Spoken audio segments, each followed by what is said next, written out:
नमस्कार, आप देख रहे हैं वीआईपी न्यूज और मैं हूं आपके साथ आयुषी गंगराड़े। प्रधानमंत्री की आर्थिक सलाहकार परिषद की ओर से एक रिपोर्ट सुर्खियों में है। रिपोर्ट में पुराने आंकड़ों का इस्तेमाल करके यह बताया गया है कि बीच भारत की आबादी में अल्पसंख्यकों की हिस्सेदारी बढ़ रही है, वहीं हिंदू आबादी की हिस्सेदारी घट रही है। रिपोर्ट में यह नहीं बताया गया है कि 1950 से 2011 के बीच भारत में सभी धार्मिक समूहों की आबादी लगातार बढ़ी थी। वहीं से लेकर के पीएम मोदी ने कहा था कि सिर्फ मुस्लिमों की आबादी बढ़ रही है और हिंदुओं की आबादी कम हो रही है। वहीं से लेकर के राहुल गांधी ने प्रधानमंत्री नरेंद्र मोदी पर पलटवार किया था और कहा था कि पीएम मोदी लोगों को बहलाने फुसलाने का काम कर रहे हैं और लोगों को गुमराह करने की कोशिश कर रहे हैं। आज हम इसी पर चर्चा करेंगे। हमारे साथ हमारे मेहमान जो है जुड़ चुके हैं। कांग्रेस प्रवक्ता हैं हमारे साथ डॉक्टर शिल्पा देवांगन जी, वास्तु शर्मा है बीजेपी प्रवक्ता, सूरज उपाध्याय जी हैं आप प्रवक्ता, और छत्तीसगढ़ ब्यूरो चीफ है दुलारे अंसारी जी।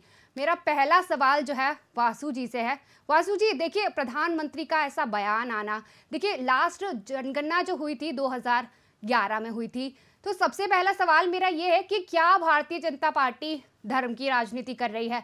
वहीं इसमें एक और चीज़ मैं ऐड करना चाहूँगी। देखिए प्रधानमंत्री एक प्रतिष्ठित पद पर हैं, ऐसा बयान लोकसभा चुनाव के दौरान ही क्यों? जी देखिए, सबसे पहले हमको ये देखना पड़ेगा इसमें, ये 1900 2 बार इस देश में जनगणना हुई, 1951 और 2011 में। 1951 में हिंदुओं की आबादी 88% थी और वही 2011 में भारतीय जनता पार्टी ने नहीं कराया था जनगणना, कांग्रेस पार्टी ने कराया था, तो उसकी घट के आबादी 79.8% हो गई। और जो मुस्लिम मुस्लिम की बात अभी हो रही, जो आबादी बढ़ रही है, जो 2000 इसमें 9.5 था, 14.5% में आ गई। यही आर्थिक सलाहकारों ने जो अभी डेटा जारी किया है, उसी के आधार पे जारी किया है। इसमें कांग्रेस पार्टी को दिक्कत क्या है? डेमोग्राफिक चेंज देश के लिए सलाहकार पीएम पीएम वासु जी, पीएम के आर्थिक सलाहकार डाटा जारी वो करते हैं ना। आपने बिल्कुल जनगणना क्यों नहीं करा लिया? आपको जनगणना देखिए 2023 में करा लेना था, पर आप और ये आप इस बात को जनगणना जो है छुपाते हैं। 2011 में हुई थी और 2011 के बाद आज 2024 चल रहा है, तो कहीं ना कहीं डिफरेंस बड़ा है। और ऐसा जो है बयान दे देना बड़ी बात होती है, वो भी प्रधानमंत्री नरेंद्र मोदी ने ऐसा बयान दिया है। देखिए, बयान का आप देखेंगे कहीं ना कहीं ये बात तो सही है ना कि हिंदुओं की आबादी घटी है, इसको कौन नकार सकता है? आप इस आबादी पे नहीं घटी बैठे है। हमारे देखिए, आप इसको तोड़ के बोल रहे हो वासु जी।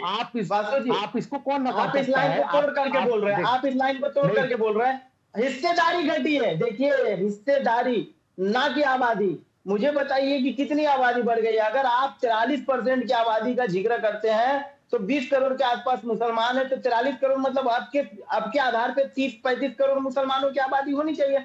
जो मुझे लगता है कि हिंदुस्तान में इतनी बड़ी आबादी में मुसलमान कहीं भी नहीं है। तो आप एक लाइन को बोलते हैं और एक लाइन को छोड़ देते हैं, और जब एक लाइन को छोड़ते हैं तो वहां से संशय का विषय बनता है। जी दुलारी जी, जवाब देखिए जो है मैं ले लेती हूँ जी। वासु जी, संशय की बात कहीं नहीं है। इस पे बात यही हो रही है कि एक वर्ग की आबादी इतनी तेजी से बढ़ना और कहीं हिंदुओं की आबादी कम होना, इस पे डिबेट होनी चाहिए, चर्चा होनी चाहिए। ये हमारी पार्टी कह रही है, प्रधानमंत्री जी भी कह रहे हैं। अगर इस बारे ऐसी खबरें आई हैं, ऐसी अगर तथ्य आए हैं, तो उस पर चर्चा होनी चाहिए देश में कि ऐसा डेमोग्राफिक चेंज किसी देश में होता है तो उसके लिए घातक होता है। बात यहाँ पर ही है। लेकिन कांग्रेस पार्टी और बाकी सब इंडिविजुअल के लोग, उसमें चिंता करने की क्या जरूरत है? अगर चर्चा हो, देश के भविष्य की बात है, देश के लिए सभी सभी जातियों को एक साथ आगे बढ़ना चाहिए, सभी का बेस और सबका साथ सबका विकास हमारा नारा है। इस पे कहां पर कि कांग्रेस पार्टी को दिक्कत है, मुझे ये समझ से परे है। जनगणना की बात हो, जनगणना निश्चित तौर पर होना था, लेकिन कोरोना काल के कारण जनगणना कुछ आगे चला गया। आगे जनगणना होगी तो ये भी सब साबित हो जाएगा कि कौन कितनी आबादी है। जो रिपोर्ट के आधार पर अभी आई है, उसको आबादी सब समझ आ जाएगी। देखिए, इलाहाबाद हाई कोर्ट ने 2006 में क्या कहा था? इलाहाबाद हाई कोर्ट ने कहा था कि अगर माइनॉरिटी अपन कहते हैं, माइनॉरिटी किसी मुस्लिम पक्ष को कह रहे हैं, आयुषी, मुझे बोलने दीजिए। 51% प्रूफ लेकर के मेजोरिटी आया और दुलारी जी, 50% दुलारी जी मैं इस वापस आधार पे आऊंगी नहीं होना आपके चाहिए। पास जी। लेकिन 2004 उसको सुप्रीम कोर्ट में कांग्रेस पार्टी ने जाके स्टे दिला दिया। तो इस आधार पे काम नहीं होना चाहिए, किसी एक पक्ष के लिए कोई काम नहीं करना चाहिए, सारे जी जातियों के लिए वासु काम जी, होना देखिए चाहिए। हमारे साथ पहली कांग्रेस से वाली भी बात प्रवक्ता करने के लिए मौजूद है, मैं उनसे भी जान लेती मैं हूँ। शिल्पा आयुषी जी, आयुषी आयुषी आयुषी आयुषी एक तवज्जो दुलारी जी देने मैं दीजिए आपके आयुषी। पास आऊंगी, पहले मैं सभी से जो है राय ले लूं, उसके बाद मैं आपके पास दोबारा आऊंगी जी। शिल्पा जी क्या कुछ कहेंगी? देखिए, बात यहाँ पर ये है कि आपका सवाल एकदम स्पष्ट था, परंतु बीजेपी के नेता उसे घुमा फिरा कर जवाब देते हैं। जैसे जैसे चुनाव बढ़ते हैं, जैसे जैसे चुनाव मतदान के चरण बढ़ते जा रहे हैं, वैसे वैसे बीजेपी नेता के वैमनस्यता बढ़ती जा रही है। उनकी जो विद्वेष पूर्ण राजनीति करने का जो तरीका है ना, वो बढ़ता जा रहा है। पहले तो ये आते हैं मीट मछली पर, उसके बाद ये आ गए मंगलसूत्र पर, उसके बाद ये मुसलमान पर, और आज जो है ये परसेंटेज की बात कर रहे हैं। तो सवाल वहीं पर होता है, प्रधानमंत्री जी यदि ऐसा बयान देते हैं नैतिक पद पर रहकर अपने दायित्वों से पहले तो वो भागते हैं। दायित्व ये था कि उन्हें जनगणना करानी चाहिए थी, तो जनगणना वो कराते नहीं है। उसके बाद फिर इस तरीके के डेटा को प्रस्तुत करते ही कोई ऑथेंटिक डेटा भी प्रस्तुत नहीं करते। ये डेटा आ कहां से गए भाई? कुल मिला के ये एक चुनावी स्टंट है और चुनावी फॉर्मूला है। देश की जनता को गुमराह करने का फॉर्मूला जो ये हमेशा से लेते आए हैं, वो आज भी वही कर रहे हैं। इसी दम पे ये चुनाव लड़ते और नीति नियत इनकी ऐसे ही रहती है, तो जनता समझ गई है। जी शिल्पा जी, हमारे साथ सूरज जी भी मौजूद हैं। सूरज जी भी मौजूद है हमारे साथ। सूरज जी देखिए, लगातार इसे लेकर के बातचीत हो रही है, आपने दोनों को सुना, क्या कुछ कहेंगे?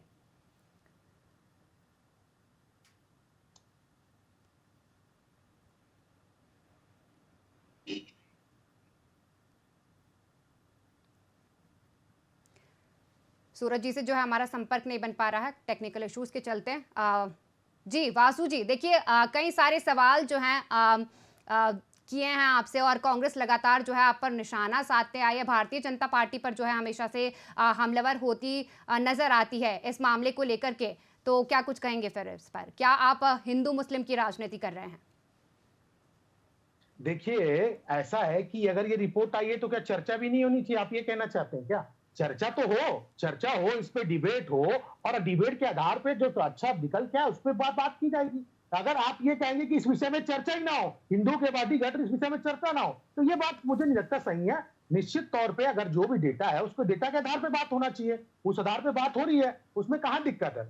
देखिए वासु जी, तो फिर चुनाव से पहले ही क्यों, चुनाव के बाद भी इस बात को उठाया जा सकता था, और क्या चुनावी मुद्दा इसको बनाया जा रहा है फिर? देखिए, चुनावी मुद्दा कोई नहीं बना रहा है। इसकी बात बस इतनी कही गई है कि अगर ये है तो गंभीर विषय है ये, और ये सलाहकार जो होता है ये कोई चुनावी देख के काम नहीं करता है। ये प्रधानमंत्री जी के सलाहकार समिति में से ये कोई देख के काम नहीं करते। सरकारी काम कोई चुनाव देख के नहीं होता है। इसको देख के जब देश की जैसे स्थिति होती है उस हिसाब से काम किया जाता है। इसमें कहीं चुनाव का लेन देन नहीं है, इसमें कहीं वोट बैंक की राजनीति कांग्रेस क्यों देख रही है इसमें? मुझे समझ से परे है। अगर देश एक देश हम कहते हैं, एक देश है, सभी जातियों का समय से, हम तो सबका साथ विकास की बात कर रहे हैं। हम कहां पर मुस्लिम भाई बहनों को साथ अलग करने की बात कर रहे हैं? आप ये तो बता दीजिए, कहां प्रधानमंत्री जी ने कहा कि मुस्लिम भाइयों का विरोध करते हैं? कैसे शब्द कब कहा उन्होंने? आप केवल इस बातों को लेके केवल इसमें चर्चा ना हो, चर्चा होने में क्या दिक्कत है? देखिए वासु जी, चर्चा होने में कोई दिक्कत नहीं है, आपकी बात बिल्कुल सही है कि इसमें चर्चा होने में कोई दिक्कत नहीं है, लेकिन जो जनगणना हुई थी आखिरी समय पर 2011 में हुई थी और अभी चल रहा है 2024, तो काफी अंतर जो है 2011 से 2024 में हो चुका है। तो कहीं ना कहीं ये बयान दे देना घमासान हो सकता है। इस मुद्दे को जो है चुनावी मुद्दा भी बनाया जा सकता है और बनाया जा रहा है। देखिए कोई चुनावी मुद्दा नहीं है। चुनावी मुद्दा, चुनाव भारतीय जनता पार्टी पास अनेकों काम है बताने के लिए, जो देश में हुए इतनी सारी योजनाएं हैं। कोई मुस्लिम और हिंदू देख के नहीं बांटी गई। जो भी विकास के कार्य हुए हैं उसमें मुस्लिम को भी फायदा हुआ है, हिंदुओं को भी फायदा हुआ है। भारतीय जनता पार्टी देखिए 2019 की यदि बात करें, जिस टाइम पे जनगणना होनी थी, एक सेकंड दुलारे जी, एक सेकंड जी, आप ले लीजिए जी। मेरा एक सवाल ले लीजिए। देखिए, आप जब बोलते हैं कि ये चर्चा का विषय है, तो आपके विजय शर्मा बोलते हैं कि चिंता का विषय है। उनका कोटेशन जो आपने जो मीडिया में चलाया है, आपने जो पीसी में भेजा है, मैं उस लाइन को पढ़ के बता रहा हूँ। जनसंख्या की यहाँ बढ़ोतरी छत्तीसगढ़ में भी चिंता का विषय है। विजय शर्मा, जनसंख्या का लगभग 50% तक बढ़ना यहाँ सामान्य बात नहीं है। ये मैं पूरा नहीं पढ़ रहा हूँ, मैं सिर्फ 2 लाइन पढ़ रहा हूँ। ये उल्लेखनीय लाइन है। ये लाइन बताते हैं कि आप चर्चा ना बोल करके आप चिंता बोलते हैं। देखिए दुलारे जी, आप जो बात कर रहे हैं, गृह मंत्री जी ने भी क्या वही कहा है कि इस पे चिंता होनी चाहिए। चिंता क्यों नहीं होगी? अगर वो डेटा आया है, अगर एकदम से अभी आप चर्चा बोल रहे थे वासु जी, अभी आप चर्चा बोल रहे थे। दुलारे जी, मैंने ये कहा चर्चा भी होगी, चिंता भी होगी, क्यों नहीं होगी? अगर हिंदुओं की आबादी घट रही तो चिंता क्यों नहीं करेंगे? बिल्कुल होगी चिंता। आप इस बात को मत घुमाइए, आप बात घुमा रहे। बात ये है कि हमने, विजय शर्मा जी ने बिल्कुल ठीक कहा कि चिंता होगी। चिंता क्यों नहीं होगी भाई? देश में अगर हिंदुओं की आबादी घट रही है और किसी एक कास्ट की आबादी इतनी तेजी से बढ़ रही है, आबादी इतनी तेजी से बढ़ रही है, तो चिंता होने स्वाभाविक सी बात है। ये जी। भारतीय जनता पार्टी की सरकार है। हमारे तो मैं साथ ये बात आप करिए प्रवक्ता कि सूरज जी भी हैं। चर्चा होनी। वासु जी, सूरज जी भी हमारे साथ मौजूद हैं। सूरज जी, देखिए लगातार बात होती आई है कि भारतीय जनता पार्टी या जो पार्टियां हैं वो धर्म की राजनीति कर रही हैं, तो क्या धर्म की राजनीति इस बार चुनाव में हो रही है? देखिए, देश के लिए इससे दुर्भाग्यपूर्ण बात क्या होगी कि देश की चिंता किसी धर्मों के बीच में बट के रह गई है। ये हमारे देश के प्रधानमंत्री और नेताओं का ये दिवालियापन है। जिस देश में चुनाव के वक्त बेरोजगारी पे बात होना चाहिए था, आर्थिक मुद्दों पे बात होना चाहिए था, महंगाई पे बात होना चाहिए था, 10 सालों में अगर कोई उल्लेखनीय कार्य किए हुए, ये बहुत हुई महंगाई की बार, अब की बार मोदी सरकार पता नहीं किस कोने में जाके छुप गए। जरूरी मुद्दों से ध्यान भटकाने के लिए चौथे चरण का मतदान खत्म हो गया है, और जैसे जैसे चरण के मतदान खत्म हो रहे हैं, ये धार्मिक भावनाओं के चरणों में जाके गिर रहे हैं। ये इनका इससे ज्यादा बड़ा सबूत नहीं होगा कि अगर ये कोई काम किए होते तो ये बोलते कि हमारे काम के दम पे हम वोट मांग रहे हैं। आपको दिल्ली का चुनाव याद होगा मैम, अरविंद केजरीवाल ने 2020 में दिल्ली की जनता को कहा था कि अगर मैंने काम किया है तो वोट देना, और अगर मैंने काम नहीं किया है तो वोट मत देना। क्या ये नैतिक साहस भाजपा के नेताओं में और मोदी जी में है? क्या वो आप बता दीजिए ना तो सूरज जी, सूरज जी आप बता दीजिए, सूरज जी आप बता दीजिए कि कितनी नौकरियां देंगे अगर इंडिया गठबंधन की सरकार बनती है? आपके यहाँ भी तो कोई नौकरियों को लेकर के आप तो आपस में लड़े कटे मर रहे हैं। आपके साथ ममता बनर्जी नहीं है, आपके साथ अखिलेश यादव उतने अच्छे से कैंपेन नहीं संभाल रहे जितने से राहुल गांधी खुद कैंपेन नहीं संभाल करके हिंदू मुस्लिम की बात कर रहे। क्या आपके अलायंस में राहुल गांधी का इस विषय पे चर्चा करना? खैर, उन्होंने आर्थिक सलाहकार को कहा कि निकालो, निकाल लिया गया, और बीजेपी इसका जब डेटा लाई है तो इस डेटा पे प्रतिक्रिया देना राहुल गांधी का क्या वाजिब बनता है? राहुल गांधी ने जलती हुई आग को बम बनाने का काम कर दिया है। देखिए, मैं आपको पुनः अपनी बात दोहराना चाहूंगा कि चुनाव के वक्त हिंदू मुस्लिम करना धार्मिक भावनाओं को आग का आप नौकरी कीजिए, पहली चीज।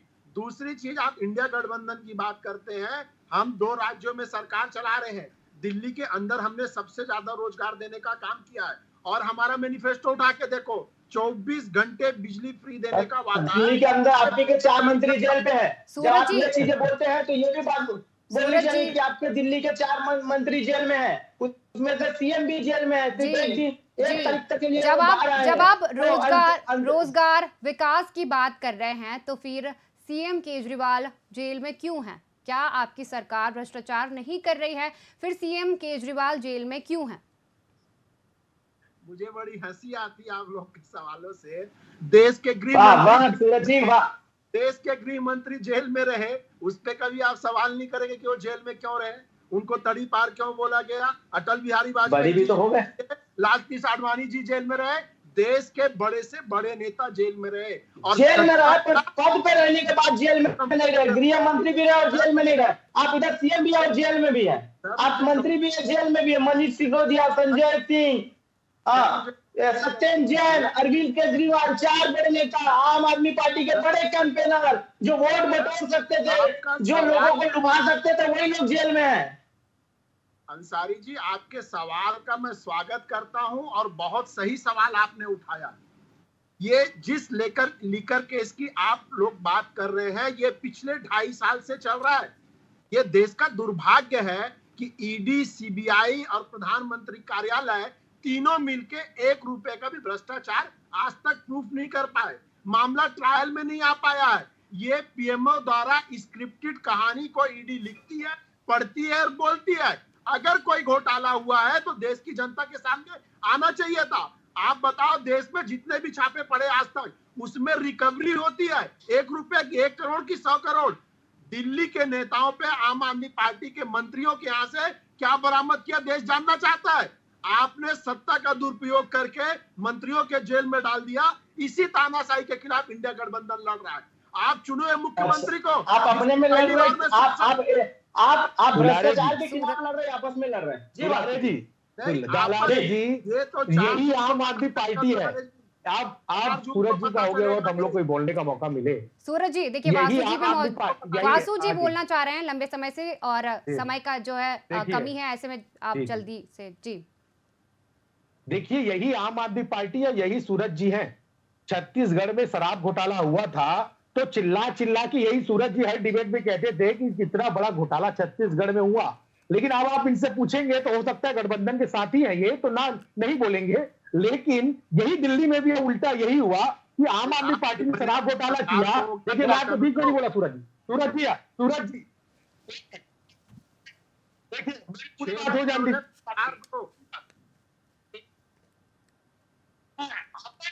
हमने नहीं किया। देखो, दुलारी आंसर जी कोई बात केस नहीं करती है, ईडी काम करती है, ईडी अपने हिसाब से कार्रवाई करती है। मैं इन लोगों का चरित्र बता रहा हूँ दुलारी आंसर जी। यहाँ पर जब इनको गठबंधन नहीं था तो ये आरोप लगाती थी कांग्रेस पार्टी ऊपर, और कांग्रेस पार्टी आम आदमी पार्टी को आरोप लगाती थी। समय की कमी है। दिल्ली में हुआ अजय माकन जी प्रेस कॉन्फ्रेंस में 100 करोड़ रुपए का भ्रष्टाचार कांग्रेस आम आदमी पार्टी ने किया, कहते थे। अब चोर चोर मौसेरे भाई हो गए, ये देश की जनता देख रही है। इसमें मुझे कुछ नहीं बोलना है। इतनी सफाई देने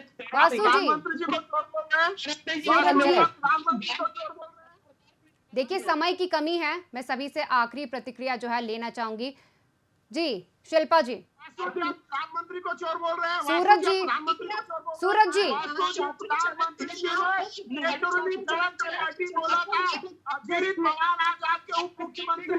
इसका क्या मतलब नरेंद्र मोदी की चोर? अपने भ्रष्टाचार को छुपा नहीं सकते। इतनी आप क्या बोलना चाह रहे हो? कट्टर पार्टी बन गई, देश की जनता देख रही है। ये मुझे बताने की जरूरत नहीं है। केवल 1 तारीख तक की जमानत मिली, 2 तारीख को फिर तिहाड़ में जाना है, तो चिंता मत। राजनीति आज कर रहे हैं, ये बात नहीं करना चाहेंगे बेरोजगारी पर, ये बात नहीं करना चाहेंगे महंगाई पर, ये देश में बढ़ते कर्ज पर बात नहीं करना चाहेंगे। ये वर्गीकरण करके, राजनीति को वर्गीकरण करके देश के मुद्दे से हटाने की कोशिश करें। लेकिन जनता समझ गई है, 4 चरणों के रुझान में इनको समझ में आ गया है कि इनकी सत्ता जो है फिसलने वाली है, जमीन खिसकने वाली है। जी वासु जी, देखिए आखिरी सवाल मेरा आपसे है। 400 पार का आपका नारा है, क्या लगता है फिर कैसे आप 400 पार करेंगे? जी हवा निकल चुकी है। निश्चित तौर पे भारतीय जनता पार्टी का जो वादा है वो पूरा होगा, क्योंकि काम करके दिखा। बेरोजगारी की बात और महंगाई की बात जिन लोग दोनों कर रहे थे, ये लोग बोल रहे कि हर सभा में मोदी जी बता रहे हैं, और मैं आपको भी बता दे रहा हूं। आप इनसे कांग्रेस पार्टी से पूछ लीजिए कि 5% तक महंगाई दर किसी एक साल में कांग्रेस पार्टी की रही हो जब कांग्रेस पार्टी राज करी थी। तो मैं दावे के साथ चुनौती से कहता हूं, एक भी आंकड़ा बता दे। इन्फ्लेशन रेट अगर सबसे कम अभी है तो भारतीय जनता पार्टी की सरकार में 3% से ज्यादा हमेशा इन्फ्लेशन रेट इनकी सरकार में रहा है। तो ये बातें ना करें। बेरोजगारी में भी आता हूँ, बेरोजगारी में भी मौजूद है हमारे साथ। शिल्पा जी से आखिरी प्रतिक्रिया लेना चाहूंगी। एक चीज और आपको देता हूं मैं, एक चीज और। बेरोजगारी की बात होती है तो 2014 के पहले स्टार्टअप के नाम नहीं सुना करते थे। 2014 के बाद 1,10,000 से ज्यादा सरकारी बता रहा हूँ रजिस्टर्ड हुए हैं, जिसमें 108 कंपनियां, बिलियंस हो गए। बिलियंस का मतलब है 8500 करोड़ रुपए की कंपनियां वो बन चुकी है। और जॉब क्रिएशन की बात इसमें करेंगे तो 30 लाख से ज्यादा लोगों को इस पर रोजगार मिला है। और मैं आपको आंकड़े पे रहता हूँ। वासु जी, शिल्पा जी भी मौजूद है हमारे साथ। शिल्पा जी, अपनी आखिरी प्रतिक्रिया। देखिए, आपका नारा है हाथ बदलेगा हालात, किस प्रकार से हालात आप लोग इस बार बदलने वाले हैं? जी शिल्पा जी। मुझसे जी आपसे। निश्चित रूप से जनता इनकी सच्चाई समझ चुकी है, इसलिए जनता ने कांग्रेस और इंडिया गठबंधन पर भरोसा करके जो हम न्याय की बात करते हैं, हम बेरोजगारी खत्म करने की जो बात करते हैं, जितने विपक्षी पार्टियां हैं वो सब एकजुट होकर, मुझे लगता है कि सभी का मुद्दा यही है कि देश की आप अपने में एकजुट है तो फिर बता दे ममता बनर्जी का है। शिल्पा जी आप बताए, आप इंडिया अलायंस में ममता बनर्जी की क्या पोजीशन है? जी सूरज जी से भी मैं ये सवाल लेना चाहूंगी। सूरज जी, देखिए इंडिया गठबंधन की आप बात करते हैं, इंडी गठबंधन की आप बात, जी शिल्पा जी से ले लीजिए। दुलारी जी, समय की काफी कमी है, मैं और दोनों का गठबंधन है तो किसी से भी सवाल लिया जा सकता है। मैं सूरज जी से जवाब लेना चाहूंगी। जी शिल्पा जी मैं जवाब दे देता हूँ। शिल्पा जी प्लीज मैं जवाब दे देता हूँ।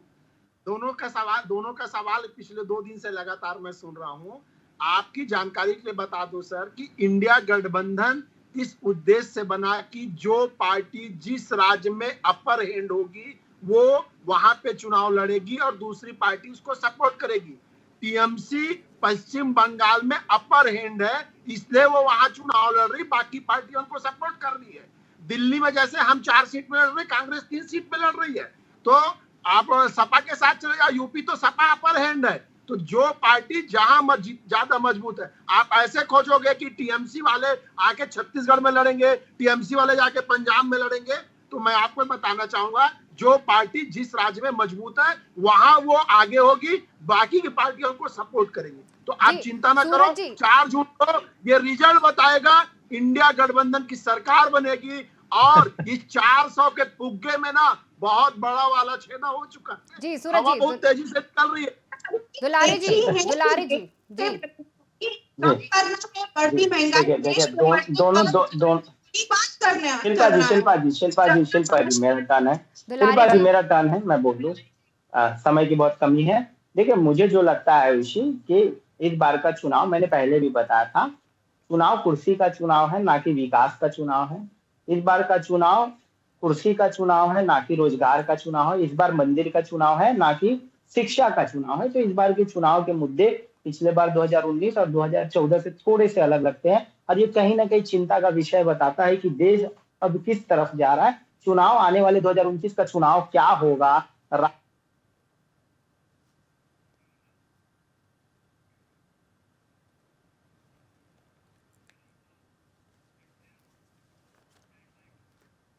आप सभी मेहमानों का हमारे साथ जुड़ने के लिए पहले तो बहुत बहुत धन्यवाद। अब ये तो 4 जून को ही साफ होगा कि किसकी सरकार बनेगी और किसके सर पर ताज सजेगा, और ये भी देखने वाली बात होगी कि क्या इस बार हिंदू और मुस्लिम की राजनीति हुई है। फिलहाल की चर्चा में इतना ही। बने रहिए वीआईपी न्यूज़ के साथ। नमस्कार।